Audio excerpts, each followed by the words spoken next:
ലൂക്കായുടെ സുവിശേഷം 12-ാം അധ്യായം 22 മുതൽ 34 വരെ വചനങ്ങൾ.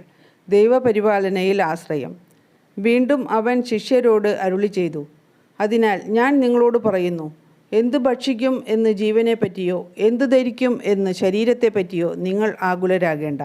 എന്തെന്നാൽ ജീവൻ ഭക്ഷണത്തിനും ശരീരം വസ്ത്രത്തിനും ഉപരിയാണ്.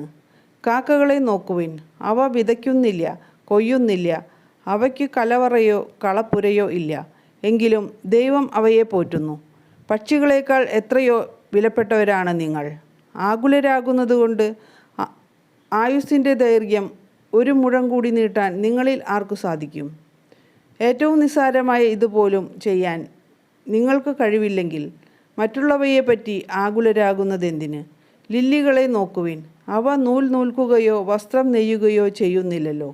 എങ്കിലും ഞാൻ നിങ്ങളോട് പറയുന്നു, സോളമൻ പോലും അവൻ്റെ സർവ്വമഹത്വത്തിലും അവയിൽ ഒന്നിനെപ്പോലെ അലങ്കൃതനായിരുന്നില്ല. ഇന്നുള്ളതും നാളെ തീയിൽ എറിയപ്പെടുന്നതുമായ വയലിലെ പുല്ലിനെ ദൈവം ഇത്രമാത്രം അണിയിക്കുന്നെങ്കിൽ അല്പവിശ്വാസികളെ നിങ്ങളെ എത്രയധികം അണിയിക്കുകയില്ല. എന്തു തിന്നുമെന്നോ എന്തു കുടിക്കുമെന്നോ അന്വേഷിക്കേണ്ട, ആകുലചിത്തരാവുകയും വേണ്ട.